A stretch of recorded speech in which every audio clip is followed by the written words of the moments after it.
Vamos a abrir las escrituras en el libro de los Hebreos. El libro de los Hebreos, capítulo número 12.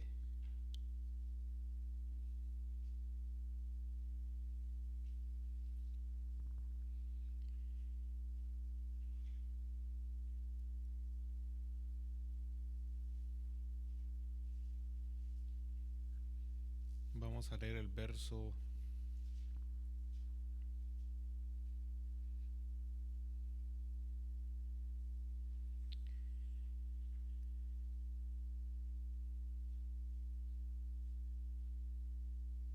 número 28. Hemos estado viendo algunas citas en el Nuevo Testamento, en varios libros que están enfocados en su contenido hacia lo que es las referencias en el libro de Apocalipsis, y vamos a ver algunas citas adicionales a ello. Y en Hebreos 28, antes de leerlo, vamos a orar para que sea el Señor quien bendiga su meditación. Señor y Padre que estás en los cielos, gracias te damos por tu misericordia, por tu fidelidad. Te rogamos, Señor amado, que sea tu mano poderosa extendiéndose, Señor amado, para poder ayudarnos a continuar y poder, Señor amado, meditar en tu palabra. En el nombre poderoso de Jesús de Nazaret te lo pedimos en esta hora. Amén y amén. Bien, Hebreos 12:28 dice: así que recibiendo nosotros un reino inconmovible, tengamos gratitud y mediante ella sirvamos a Dios, agradándole con temor y reverencia. Leamos todos el verso 29. Porque nuestro Dios es fuego consumidor. Bien, con esta cita quisiera que habláramos un poco sobre aquellos ejemplos en las escrituras que hablan acerca de los juicios de Dios, las citas que hablan acerca de los juicios de Dios. ¿Quién se recuerda, comenzando en orden desde el libro de Génesis hasta los demás libros, quién se recuerda de algunos juicios que Dios ha revelado a través de su palabra? ¿Quién se acuerda?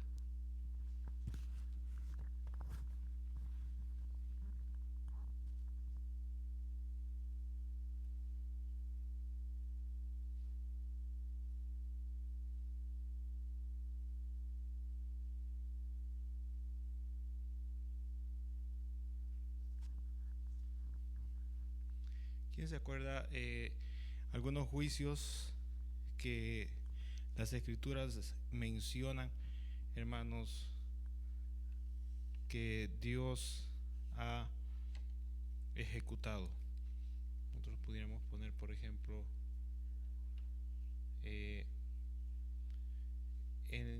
especialmente algún evento en particular que la palabra de Dios haya mencionado.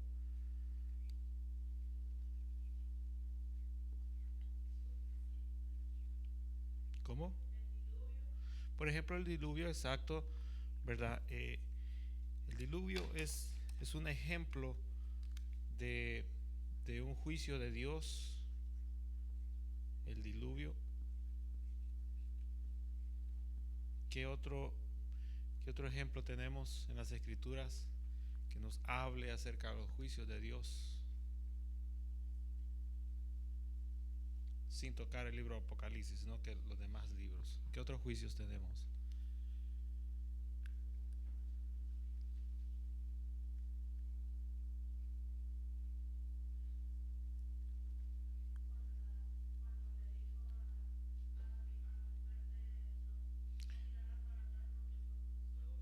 Solo encerrémoslo mejor de una forma general, ¿verdad? Y digamos, el juicio que cayó en las ciudades de Sodoma y Gomorra.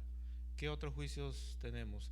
En realidad en las escrituras hay muchos, pero estos que estamos mencionando son, ¿verdad?, los más comunes, los juicios en la ciudad de Sodoma y Gomorra. ¿Qué otros juicios tenemos?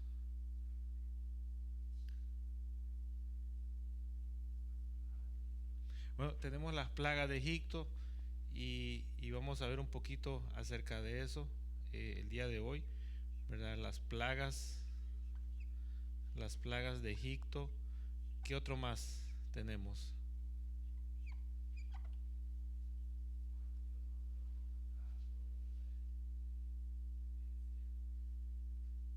Bueno, en el desierto hubieron muchos juicios. eh, Vamos a poner así, por ejemplo, en el desierto, ¿verdad? Ahí hay muchas narraciones en el desierto. eh, Hay, podríamos decir, imagínense, juicios de 40 años estando en el desierto. En realidad, lo que la Biblia nos narra no son muchos, no son todos en totalidad, pero sí narra algunos juicios muy importantes. ¿Qué otros juicios tenemos aparte de eso en las escrituras?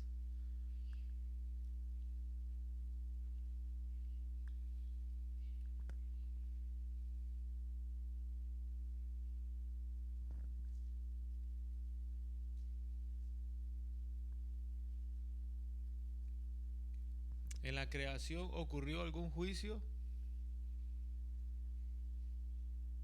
Durante el periodo de la creación, después del periodo de la creación, ¿aconteció algún juicio ahí? ¿Qué dicen? ¿Qué piensan?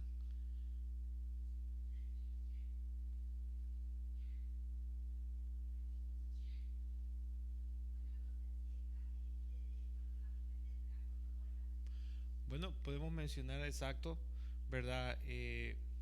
Pudiéramos decir la, el pecado, ¿no? Eh, el pecado, el pecado de, fíjese, de Adán y Eva. A consecuencia del pecado de ellos, acontecieron juicios de Dios. ¿Qué otro juicio más tenemos de Dios en las escrituras?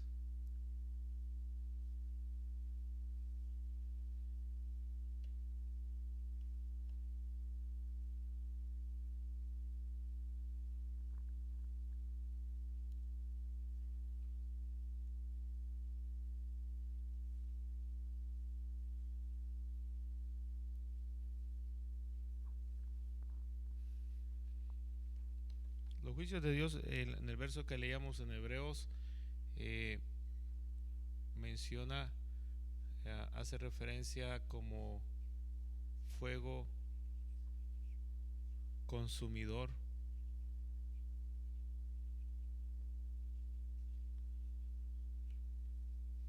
¿Qué otro juicio tenemos? En Génesis, por ejemplo, tenemos el juicio del pecado, tenemos también el juicio del diluvio. eh, en Éxodo tenemos los juicios que hubieron de las plagas de Egipto, en el desierto. También en Génesis tenemos el juicio de Sodoma y Gomorra. ¿Qué otro juicio tenemos en Génesis?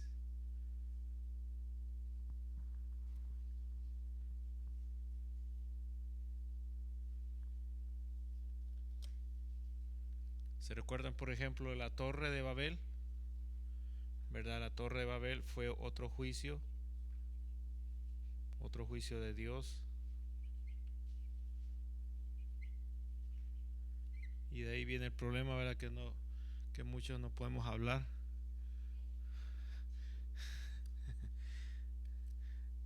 La dificultad que tenemos con los idiomas. ¿Qué otro juicio tenemos aparte de esos? Podemos irnos a, por ejemplo, en Éxodo, Éxodo, Levítico, Deuteronomio, tenemos juicios de la estadía de Israel durante el desierto. Luego llegamos al libro de Josué. En el libro de Josué también hay juicios. Algunos no son tan conocidos. Luego con los reyes de Israel también hay juicios. Por ejemplo, ¿qué otro juicio tenemos para terminar por lo menos el Antiguo Testamento? ¿Se recuerdan de un juicio que Dios mencionó a Israel, que se lo estuvo repitiendo desde los tiempos de Moisés? ¿Quién se acuerda cuál fue? Se lo repitió Moisés al pueblo, se lo repitió luego Josué al pueblo, y después de Josué hubo una inestabilidad en el liderazgo del pueblo de Dios, hasta que finalmente se vino a cumplir más adelante, se vino a cumplir en los días del profeta Jeremías. ¿Qué juicio fue ese? ¿Cuál juicio fue ese? Exacto. Le podemos a eso le llamamos la cau, cautividad. Cautividad. Fue el tiempo cuando fueron llevados cautivos a, a por mano de qué rey era, el rey Nabucodonosor, el rey de Babilonia. Ese fue un juicio, y que no se le va a olvidar esto, que Dios lo mencionó desde los tiempos de Moisés. Desde los tiempos de Moisés estuvo una advertencia, y que finalmente se vino a concretizar en los días del profeta Jeremías. Luego tenemos, ¿verdad? Terminamos ahí algunos juicios importantes con el Antiguo Testamento. Y en el Nuevo Testamento, ¿qué juicios tenemos nosotros? Podríamos decir, ¿verdad?, que esos son juicios del Antiguo Testamento. Y en el Nuevo Testamento, ¿qué juicios nosotros tenemos? Por ejemplo, cuando nosotros estamos en, en los evangelios, en los 4 evangelios, ¿qué juicios podemos ver ahí? ¿Algún juicio conocido en particular?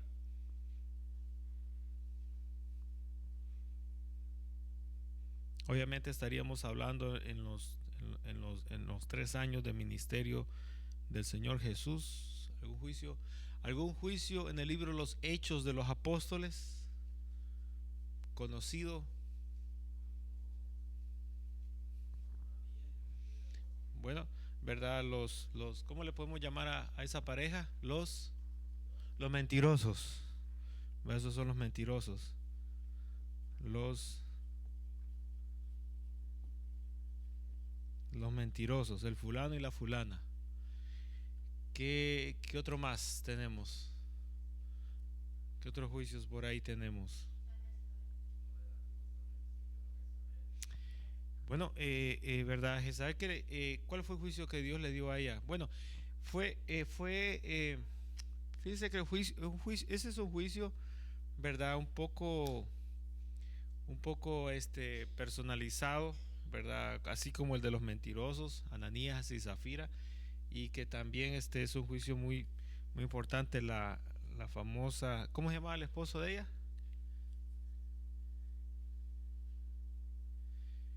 Esa es la Jezabel, ¿verdad? Jezabel. ¿Y cómo se llamaba el esposo? Acab, ¿verdad? Acuérdese que si le ponemos N al final, es otro personaje que también perverso. pero aquí es B, Acab, ¿verdad? Jezabel y Acab. ¿Qué otro más? En los evangelios, en el libro de los Hechos de los Apóstoles, tenemos de los mentirosos. En el libro de los Hechos de los Apóstoles hubieran muchos. ¿Mm?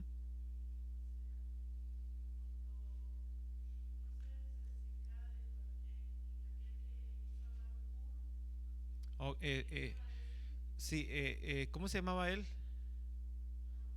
Balaam, ¿verdad? Balaam. Ahora, en el caso de Balaam, no entraría como juicio de Dios. Más bien, Balaam lo que quería era, bueno, Balaam estaba siendo sobornado. ¿Qué es un soborno? ¿Qué es un soborno? La palabra es bien común en nuestros países y en el mundo también. ¿Qué es el soborno? Sobornar es cuando bueno, lo podemos explicar de una forma muy sencilla cuando queremos, ¿verdad?, que la otra persona actúe de una manera ilegal, mala, pero a cambio de ello, ¿verdad?, nosotros damos un, un beneficio de algo, un beneficio de algo, un soborno. Hay un soborno ahí. Entonces, a Balaam lo estaban sobornando, es decir, le estaban dando dinero. ¿Para qué? Para que él maldijera al pueblo de Israel. Ahí no entraría como juicio de Dios, como juicio de Dios. Que más sin embargo, eh, pudiéramos decir, ¿verdad?, que sí se pudiera aplicar como un juicio de Dios, que no que Balaam lo dijo o lo hizo, sino que a él le cayó un juicio. ¿Cuál fue?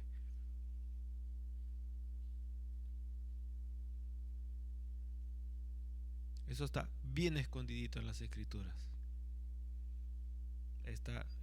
Ese pasaje está bien escondido. ¿Qué fue lo que le pasó a Balaam? Ahí le llegó un juicio de Dios. Le llegó un juicio de Dios.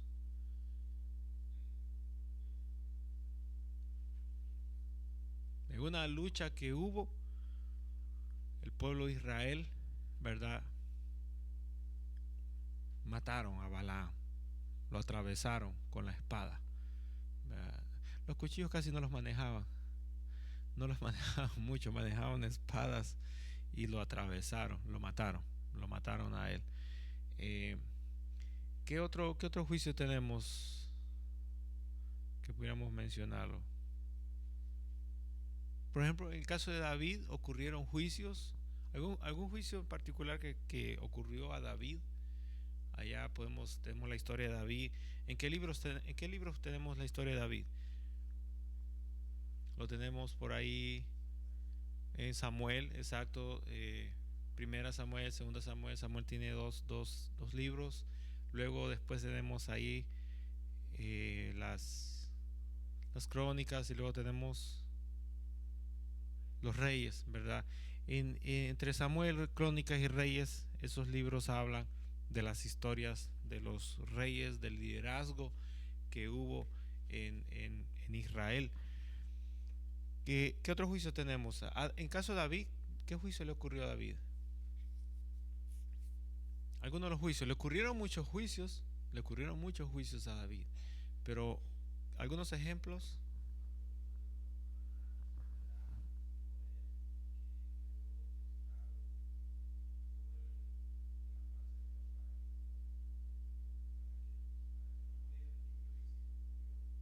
Ah, bueno, fue ese niño ¿quién era? ¿De dónde venía ese niño?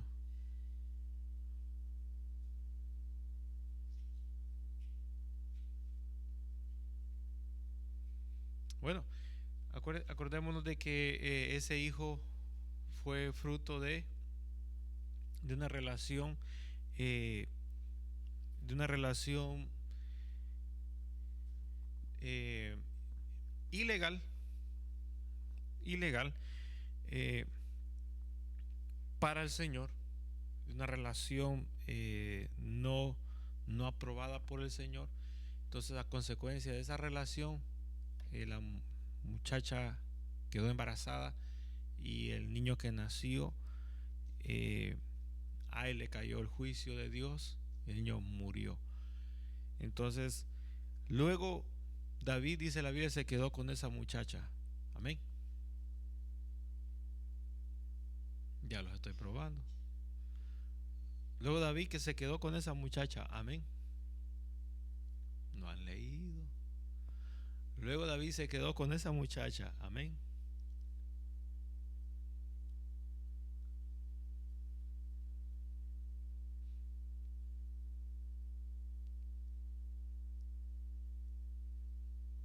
¿Mm? David se quedó con esa muchacha. Sí, amén. Se quedó con la muchacha. Y tuvo otro hijo más. Amén. Ujú. Tuvo otro hijo más. Ahora, el otro hijo que tuvo, el segundo hijo, ¿cómo le llamaron?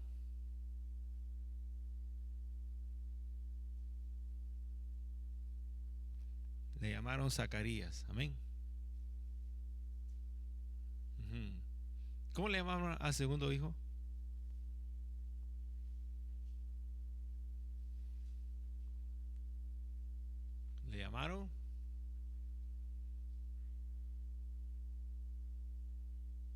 Le llamaron Salomón.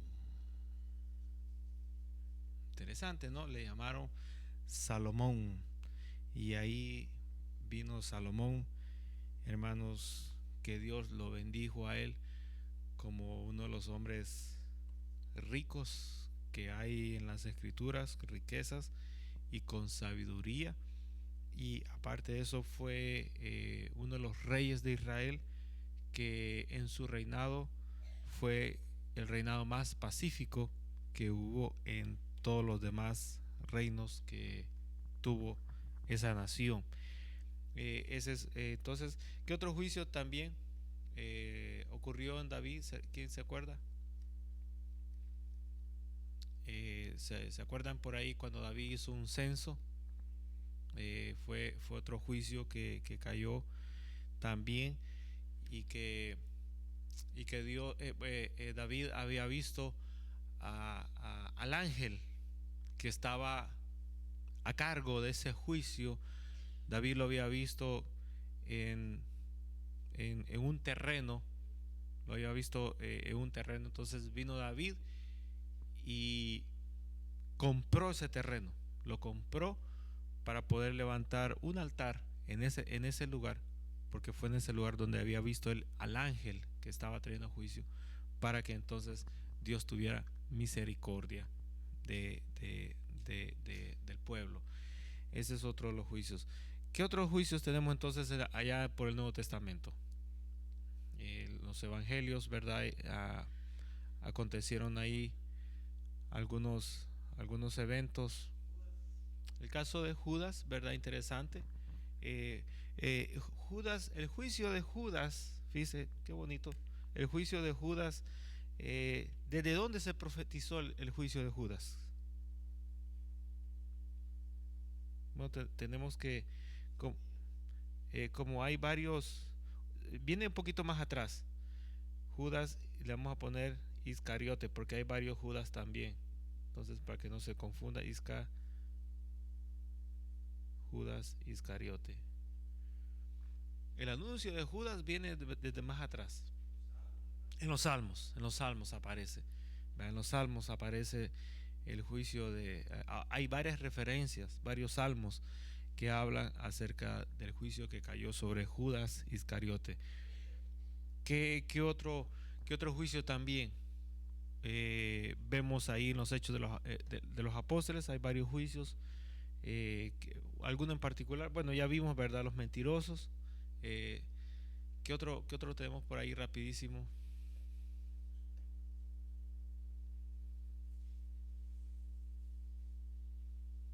En las epístolas, ¿verdad? En las epístolas hablan, no tenemos eventos, pero hablan de juicios de Dios en las demás epístolas. Y la pregunta es, ¿por qué Dios trae juicios? ¿Por qué Dios trae juicios? Generalmente vemos a Dios como aquella persona buena que siempre nos va a ayudar y siempre nos va a sacar de algún problema, y siempre estamos esperando de él algún favor y él siempre va a estar dispuesto a ayudarnos, y esa parte de Dios, ¿verdad? No es mentira, es verdad, él es así, pero también tenemos que conocer que hay otra parte en él que no está dormida, está despierta, es activa. Y me gustaría que leyéramos Deuteronomio capítulo 4 y verso 24. Libro de Deuteronomio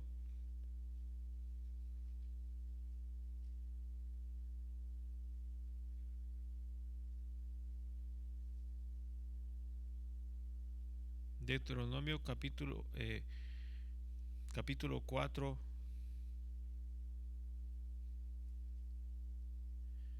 y verso 24.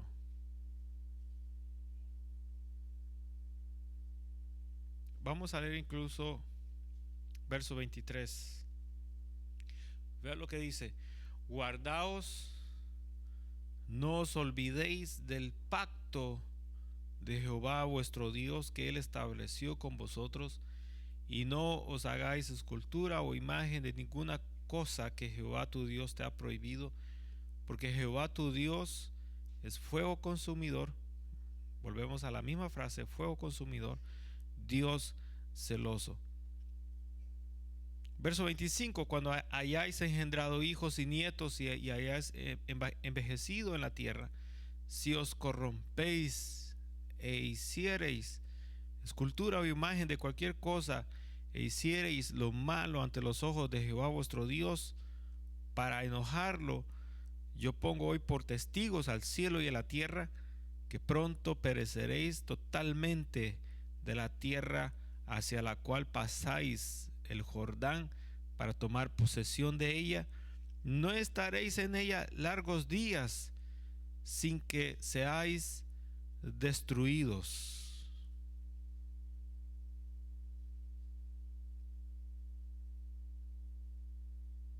¿Cuál es el motivo para que Dios envíe juicios?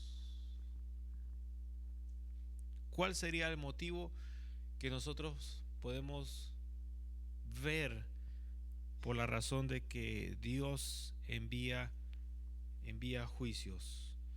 Si alguien, por ejemplo, nos dice, bueno, explíqueme qué hay en el libro de Apocalipsis, ¿qué le diría a usted? ¿Juicios? Eso es todo. Una palabra. Con una palabra usted, ¿verdad?, habló de todo el libro. Solo una palabra, solo una palabra. Ahí lo que va a encontrar son juicios. Entonces la gente le va a decir, uy, eso me asusta. No, no, no.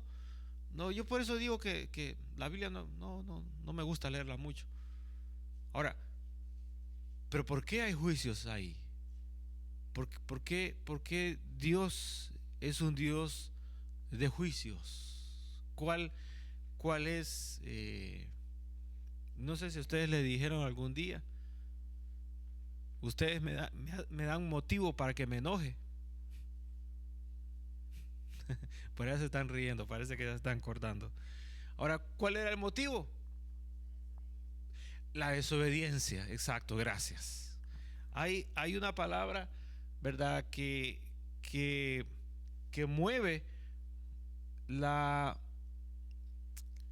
que Dios actúe con sus juicios, y esa frase, ¿verdad?, es exactamente lo que es la desobediencia.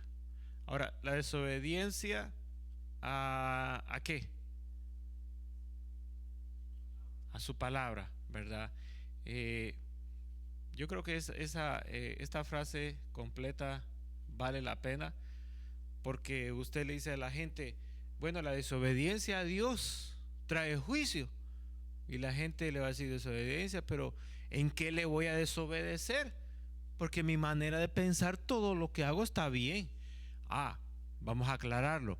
Es la desobediencia no a sus pensamientos, sino que a la palabra de Él. Entonces, viene ahí otra pregunta para aprovechar el tema. ¿Conoce usted la palabra de Dios?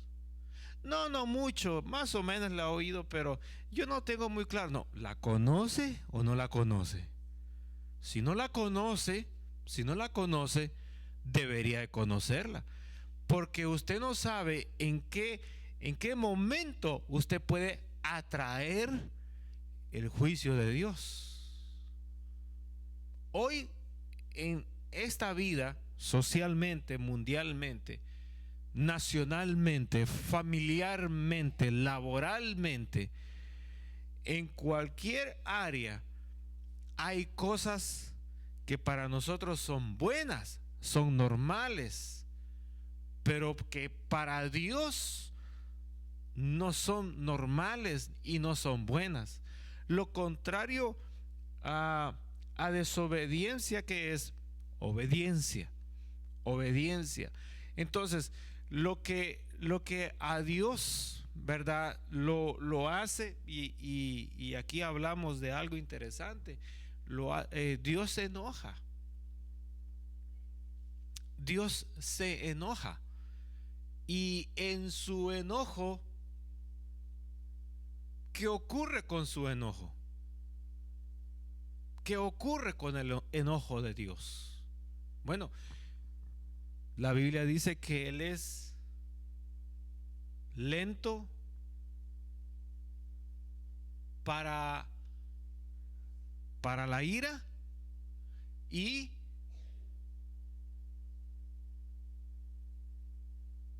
usted tiene que conocerlo al Señor en esas áreas. Tiene que conocer las áreas de Él, como Él es. Porque si usted no lo conoce cómo es Él, usted va a andar en problemas con Él. Va a tener conflictos con Él. Las parejas, cuando se casan, ¿se conocen antes de casarse? Bueno, algunas no. Pero normalmente se debe de conocer antes de casarse. ¿Para qué? Todos tenemos conflictos, pero por lo menos tener la menor parte de conflictos. Ahora, nosotros como hijos de Dios, ¿nos conviene conocerlo a Él, sí o no? Sí, nos conviene conocerlo a Él. ¿Por qué razón? Porque conocemos cómo Él actúa. Conocemos dónde Él se agrada de nosotros. Conocemos a Él cuando Él se siente molesto con nosotros. Fíjate, la Biblia dice que el Espíritu Santo se contrita, es decir, ¿verdad? Se deja de actuar, se restringe, se limita, se retira. Es decir, el Espíritu Santo puede hacer esas cosas a consecuencia de ¿qué? A consecuencia de nuestras acciones.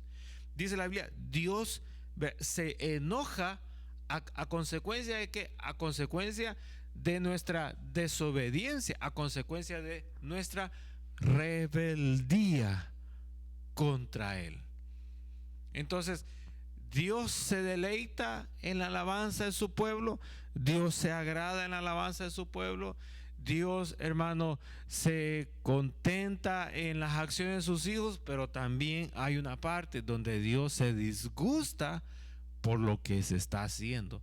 Ahora, Dios es grande en misericordia, es lento para la ira, pero, hermanos, eso tiene un límite. Tiene un límite. Si eso no tuviera límite, entonces Dios estaría todo el tiempo, ¿verdad? Sin mostrar esta parte de los juicios.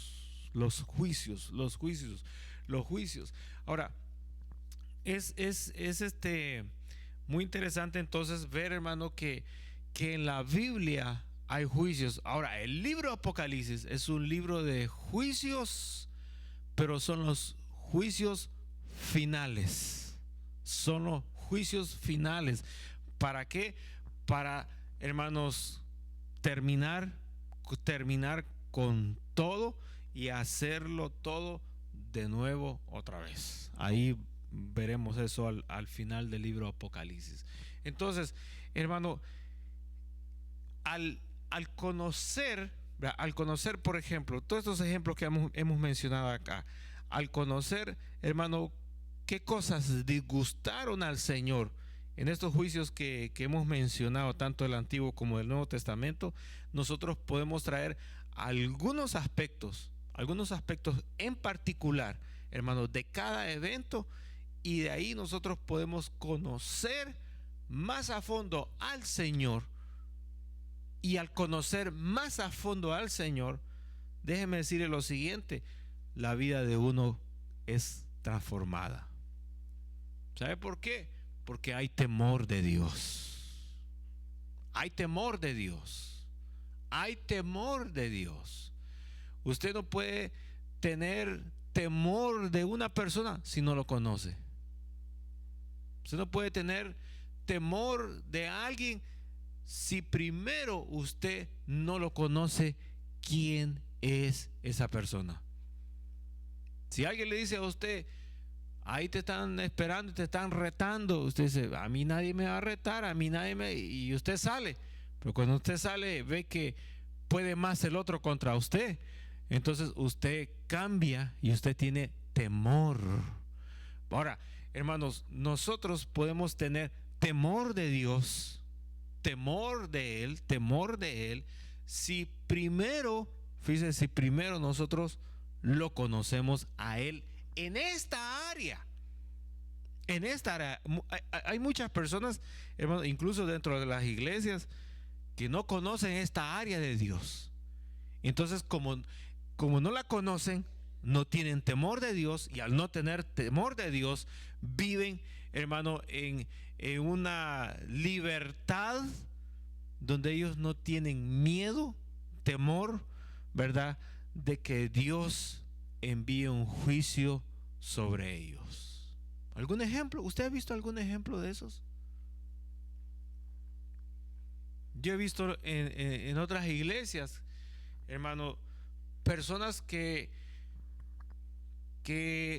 actuaban con toda normalidad, ofrendaban, diezmaban, cantaban, traían Biblia, oraban, pasaban al frente y todo eso, y estaban jugando con el licor, estaban jugando con las drogas. ¿Sabe qué pasó? La persona no fue transformada, sino que vino un juicio de Dios. ¿Y qué hizo sobre esa persona? Lo cortó. Usted me entiende esa frase, ¿no? Es una frase bíblica, lo cortó. Y hoy en día, en mi mente, es algo imborrable, digo yo así, imborrable, porque yo tengo presente las bancas de la iglesia, tengo presente el lugar donde siempre esa persona se sentaba y escuchaba mis predicaciones, pero hoy en día está muerto. Me acuerdo también de otras personas en las mismas condiciones que escuchaban mis predicaciones y que cuando me saludaban con un gran respeto, que pocas personas lo han hecho, por cierto. Pero sabe, hoy en día ya están muertos. ¿A consecuencia de qué? Bueno, a consecuencia de esto, de los juicios de Dios. He conocido muchos hogares que hoy en día los hijos destruidos, el matrimonio destruido. ¿Y sabe qué pasó? Una cosa tan solo pasó, es de que en algún momento de sus vidas no tuvieron temor de que Dios podía traerles un juicio a ellos. No tenían temor. Sentían la libertad de poder hablar, de poder hacer, y que nadie podía cuestionarlos. Lo hicieron, lo hablaron, y el juicio de Dios cayó sobre ellos. De ahí están las consecuencias. Muchos hogares, muchos hogares. Entonces, hermano, el juicio de Dios es algo serio que cae sobre la persona. Y que la decisión, hermanos, lo toma el Señor, no lo toma uno, porque a veces uno se enoja con alguien afuera o dentro de la iglesia y dice que el juicio de Dios caiga y le arranque todos los pelos de la cabeza, le corte los pies y un tren le pase encima y un carro lo haga pedazos. Y a veces le decíamos así a los hermanos dentro de la iglesia. Dígame, hermano, porque es cierto, y usted lo sabe. Ahora imagine, y a los del mundo, ¿cómo no le desearemos esas cosas? Eso pareciera como que anda por ahí, ¿verdad? Ese espíritu. Un poco ahí, hermanos, confundiendo. Porque allá con los discípulos del Señor, ¿se recuerdan que los discípulos dijeron, Señor, ¿querés que en este momento levantemos las manos al cielo y caiga fuego y los consuma y los queme, los carbonice a todos esos? ¿Se recuerda que los discípulos del Señor le dijeron eso a él? ¿Se recuerda? ¿Sabe qué quiere decir eso, hermano? Que estos hombres estaban pero tan seguros que con esa oración que hicieran, ellos tenían garantizado que el fuego de Dios caía sobre esas personas. ¿Y qué le dijo el Señor? Me voy a apartar para que oren y no me alcance el fuego y me queme mi ropa. ¿Qué le dijo el Señor? Vosotros no sabéis de qué espíritu sois. Así les dijo. Entonces, hermano, eso de desear juicios de Dios, momento, hermano, no nos corresponde a nosotros. El Señor conoce los corazones. El Señor es el que le da tiempo a las personas para que, voy a decir esta frase así entre comillas, para que jueguen con Él. Hermano, es el Señor quien pone el límite, hermanos, para que la persona, hermano, aprenda y que la iglesia tenga temor de Dios. ¿Qué cree que ocurrió, hermano, cuando los mentirosos Ananías y Zafiras murieron y que la iglesia se dio cuenta? Usted tiene que conocer eso. En la congregación ocurren juicios. En las congregaciones ocurren juicios de Dios. En las congregaciones ocurren juicios de Dios. Gente, fíjese bien, mire lo que el Señor me dijo en cierta ocasión.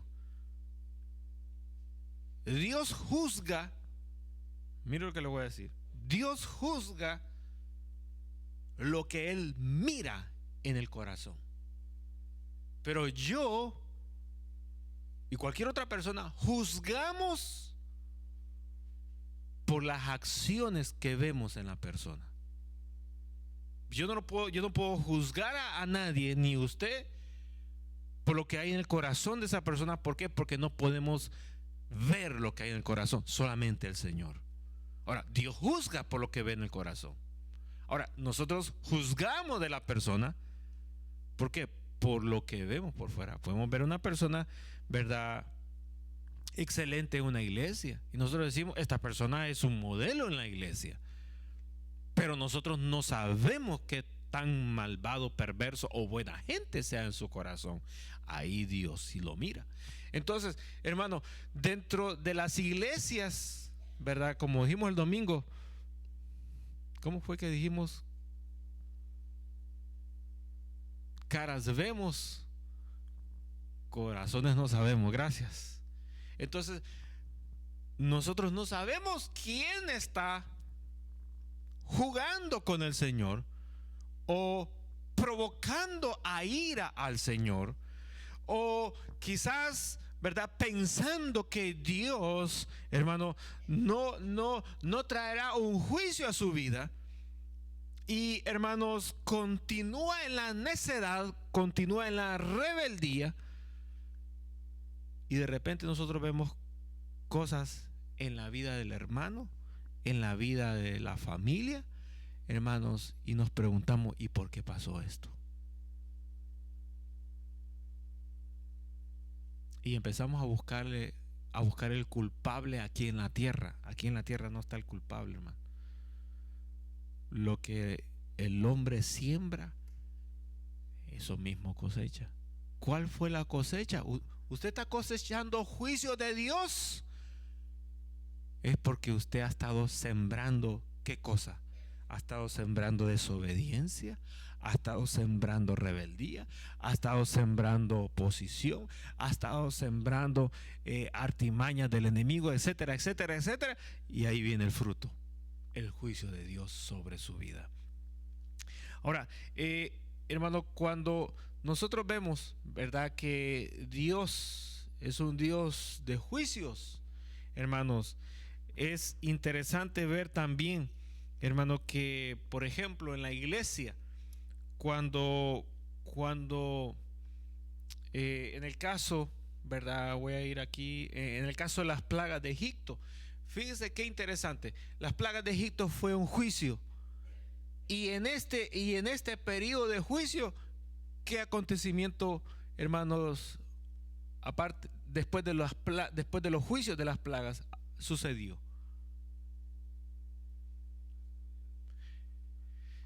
Antes de eso, después de las plagas, después que ocurrieron, ¿verdad? Y aquí vamos a poner acá, después que ocurrieron, ¿cuántas plagas fueron? 10, ¿verdad? Fueron 10. Después de las 10 plagas de Egipto, ¿qué sucedió? Esa fue la 10ª plaga. Después de las 10 plagas, ¿qué sucedió?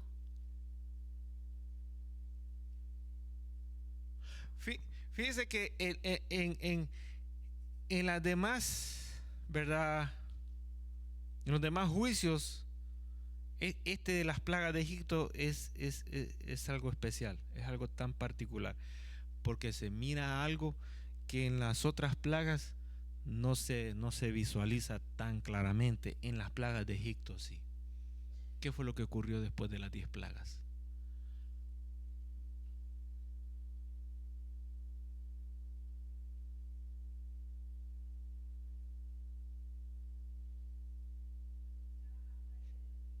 Esa fue la 10ª plaga.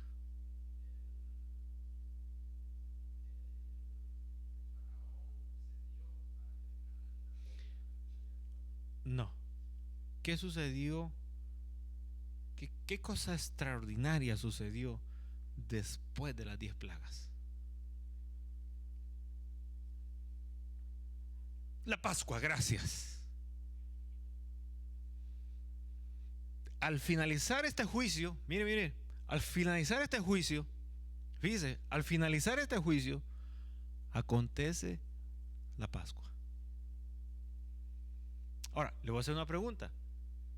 Cuando nosotros celebramos la Pascua, o lo que la Biblia le llama, en el Antiguo Testamento se le llamó la Pascua, Jesús lo celebró, fíjese, como una cena, la última cena para él, no para los discípulos. Ellos continuaban comiendo y comían de todo. Después fue la última cena de él. Al siguiente día el Señor no estuvo desayunando, almorzando, cenando. No. Esa fue la última cena de él. Ahora, Israel, cuando terminó las plagas de Egipto, ¿qué hicieron ellos en esa noche? Ellos cenaron su última cena, porque fue en la noche, su última cena en la tierra de Egipto. Ahora, dice el Señor, cuando nosotros celebramos la Santa Cena aquí, ¿qué anunciamos? Anunciamos: esta es nuestra última comida aquí abajo, porque esperamos que en los cielos suene la trompeta final para ser arrebatados. Dice la Biblia, cada vez que bebemos y comemos, anunciamos la venida del Señor. Entonces, ellos cenaron en Egipto su última cena para dar un salto y caer en la tierra prometida.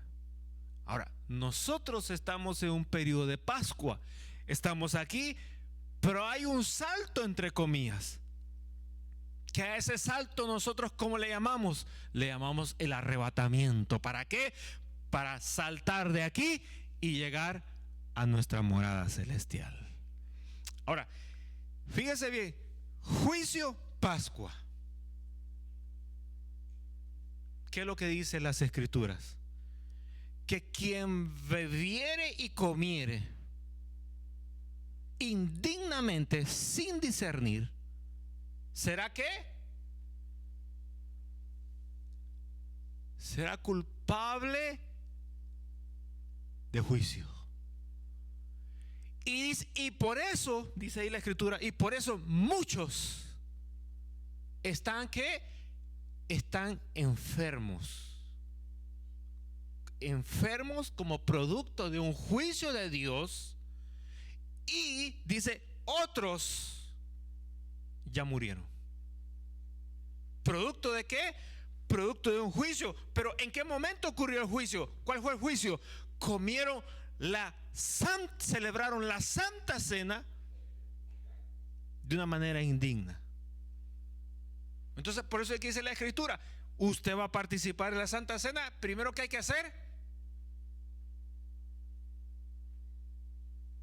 Pruébese usted mismo. Deje de estar diciendo, mira quién la está bebiendo. ¿A usted qué le importa la otra persona? Aconséjela, repréndala. Pero no dice, fíjate quién sí, quién no. Yo, hermano, cuando celebro la Santa Cena, ni me fijo quién pasó, ni quién la agarró. Y por ahí me cuenta, le digo, no me interesa, no me interesa. La advertencia se hace, la meditación se da, se entrega la palabra, ¿verdad? Y la persona tiene que probarse a sí mismo si está en condición. ¿Por qué? Bueno, porque usted se está enfrentando a un juicio de Dios. Ay, que los hermanos que se ría el hermano y el diablo también. ¿A usted qué le importa? Ay, que el hermano me va a criticar la salida. Y que lo critique, hermano, el diablo nunca para de criticar. Ay, que mire, yo ando un anillo de oro y una corbata y un saco y un prendedor y soy aquí de la iglesia. ¿Y usted qué le importa? Todo eso se va a quemar, se va a deshacer en las llamas. Le interesa su alma. Entonces su alma, ¿verdad? Usted tiene que reconocer. Ahora, hermano, y yo sí, ¿verdad? Hay personas que reconocen antes de venir a la Santa Cena y gloria a Dios. Pero hay unos que son confrontados en el momento de la Santa Cena y ahí se ponen contra la espada y la pared y dicen, lo hago, no lo hago, no lo hago. Mire, no es de que vamos todos y participemos, porque tampoco, ¿verdad?, es una piñata. Hay que tener cuidado. ¿Por qué? Porque estamos jugando con un área de Dios. Es el área del enojo de Él, del disgusto de Él. Y que eso puede traer a consecuencia juicios hacia la persona. Entonces, fíjese, cada vez que nosotros celebramos Santa Cena, es, en otras palabras, no un periodo, sino que es un servicio. ¿Para qué? Para ponernos a cuentas con Él. Cada vez que nosotros celebramos la Santa Cena, no es para celebrar una tradición en la iglesia, no es para celebrar nuestra santidad en la iglesia, es para ponernos a cuentas delante del Señor. Eso es la Santa Cena. Porque en la Santa Cena usted revisa su pasado, revisa cómo ha venido caminando, y eso le va a dar la paz o le va a dar la intranquilidad para poder participar o no de la Santa Cena en ese momento. Entonces, fíjese bien, Israel hermanos, celebraba la Pascua, ¿cuántas veces al año? ¿Cuántas veces al año? No me vean los dedos que yo estoy aquí preguntando, ¿verdad? Los puedo poner así también. ¿Cuántas veces al año? Una vez al año. El sumo sacerdote entraba al lugar santísimo, ¿cuántas veces al año? Una vez. Y ahora la iglesia, mire cómo es la cosa. Ahora la iglesia, ¿cuántas veces podemos celebrar la Pascua nosotros? Las veces que queramos, y por lo general lo podemos hacer cada vez que tenemos reunión donde invoquemos el nombre del Señor. Eso quiere decir, hermano, que cada vez que nosotros nos reunimos para invocar el nombre del Señor, tenemos que estar bien cabalitos, bien a cuenta, bien firmes en sus caminos. Ahora, ¿cuántas veces nosotros podemos entrar al lugar santísimo? Las veces que queramos. Generalmente en el culto cantamos, ¿verdad? Llévame al lugar santísimo, bla, bla, bla, y ahí va la alabanza. Y nosotros pensamos en ese momento, ay, estoy entrando en un lugar santísimo, Señor, bendice, y ahí nos vamos. Pero, realmente nosotros podemos entrar en cualquier momento a ese lugar santísimo. ¿Dónde es el lugar santísimo? Donde Dios nos habla, donde nosotros escuchamos la voz, donde, hermanos, su palabra nos contrite de pecado, donde su palabra nos conmueve, nos impulsa, nos anima, hermano. Ese momento especial es el lugar santísimo. Ahora, hermano, es interesante entonces que en los juicios de Dios, hermanos, en los juicios de Dios, es interesante saber, hermanos, que la Pascua, que la Santa Cena, hermanos, es un evento muy, muy importante. No espere, bueno, nosotros, hay iglesias hoy en día que lo celebran una vez al año. Nosotros pues generalmente lo hacemos una vez al mes. Lo pudiéramos hacer 2 veces al mes, o lo pudiéramos hacer incluso en un hogar, ¿verdad? Lo pudiéramos hacer en algún momento, en una actividad especial, etcétera. Bueno, hasta en el campamento, hermano. Tenemos ahí un ayunito, ¿verdad? Y luego lo entregamos, y para entregarlo un momento de oración, y podemos celebrar Santa Cena, hermano. Cuando hacemos Santa Cena, ¿qué estamos proclamando en ese momento? Proclamamos la venida del Señor. ¿Qué otra cosa hacemos, hermano? ¿Qué siente usted cuando se celebra la Santa Cena? Bueno, podríamos decir temor, porque nos enfrentamos a los juicios de Dios. ¿Qué otra cosa también pudiéramos, hermano, usted siente cuando celebramos la Santa Cena? Ya dijimos que las fiestas del Señor hermano, es un periodo para cambios.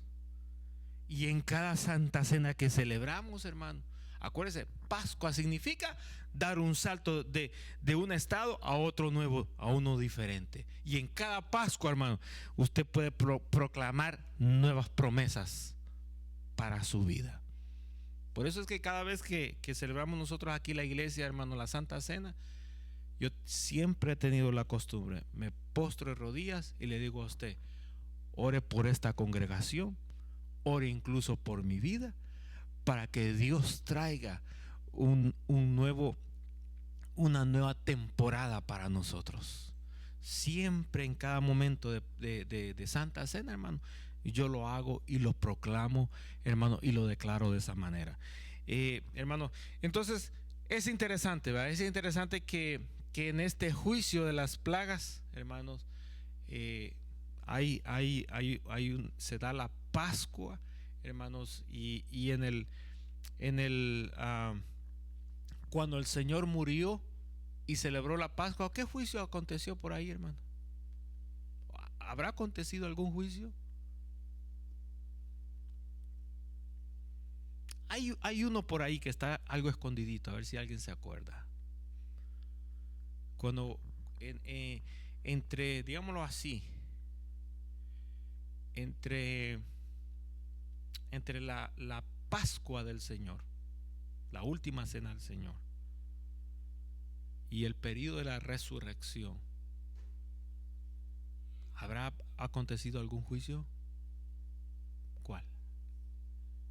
Bueno, ya dijimos, ¿verdad? El caso de Judas Iscariote, cayó un juicio, fíjese, cayó un juicio en ese periodo, entre la fiesta, entre la última cena del Señor y el día de resurrección. En esos 3 días, digámoslo así, ocurrió un juicio, el de Judas Iscariote. ¿Qué otro juicio ha acontecido por ahí?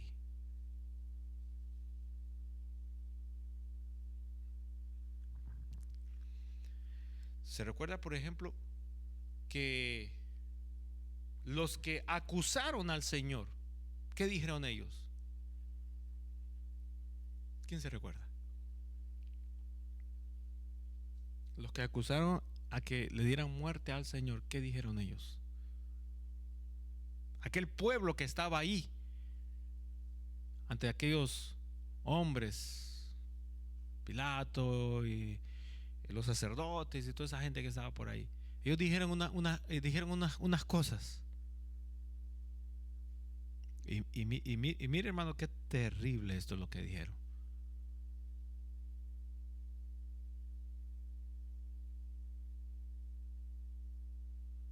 Dijeron ellos, ¿verdad? Crucifícale y qué más.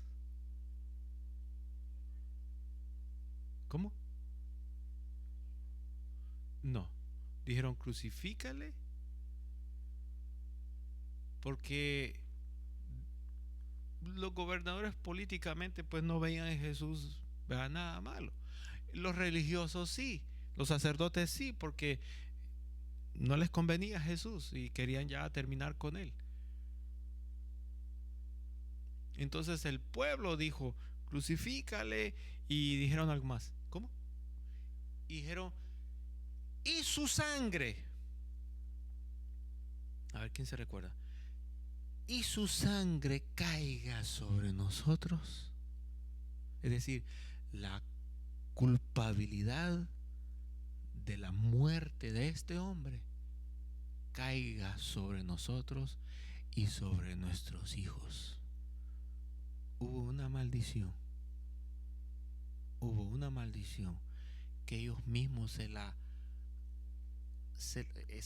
la atrajeron con conciencia, y no bastó que descansara en ellos, sino que la aplicaron a la otra generación, que era la de sus hijos. Esa declaración, hermano, el diablo tomó mucha ventaja de esa frase, y ahí están las escrituras. Entonces, hermano, para terminar, cuando suene la trompeta final en los cielos y la iglesia sea arrebatada, ¿qué fue lo que el Señor prometió que haríamos allá arriba? Bueno, el Señor habló de las bodas, las bodas del Cordero. Pero ¿qué otra cosa el Señor prometió que haría allá arriba con nosotros? Haría Pascua con nosotros. Haría Pascua. Hay una Pascua que la prometió aquí abajo y que no se va a celebrar aquí abajo, se va a celebrar allá arriba en la mesa con Él. Ahora, mientras nosotros, oiga, y esto está bonito, mientras nosotros estemos en Pascua allá arriba, ¿qué hay aquí abajo? Apocalipsis. Interesante. Apocalipsis. Nosotros estamos de fiesta, de cena, con las bodas, estamos de Pascua, y aquí abajo está los 7 años de la gran tribulación. Entonces, ¿qué día, qué año, qué minuto, segundo vendrá el Señor? No lo sabemos. Pero si Él va a celebrar la Pascua con nosotros allá arriba, quiere decir que Él puede venir en un periodo de Pascua. Así que, hermano, preparémonos. Y como dice la Escritura, levantemos nuestro rostro, que nuestra redención está cada vez más cerca. Cerremos nuestros ojos. Señor y Padre que estás en los cielos, gracias te damos, Señor, por la oportunidad que nos das de meditar en tu palabra. Gracias, Señor amado, por los versos que atestiguan, Padre Santo, que tú vienes pronto y que las escrituras concuerdan, Señor amado, en tu accionar desde Génesis hasta Apocalipsis, y que tu palabra, Señor, es fiel y verdadera. Nunca se contradice, al contrario, se complementa a cada momento. Señor, ayúdanos a que nosotros seamos esa generación con la cual, Señor amado, tú vas a arrebatar en los aires, Señor amado, y que estaremos a tu mesa, Señor. Sí, que serás tú quien estarás sirviendo y que nosotros estaremos en esa fiesta contigo. Padre, en el nombre glorioso de Jesús de Nazaret, atrae a aquellos que aún no han entrado a tu redil para poder, Señor amado, estar completos y gozar, Señor amado, de aquel galardón que tendremos a tu lado. En el nombre poderoso de Jesús de Nazaret, te damos a ti las gracias, Señor. Amén y amén.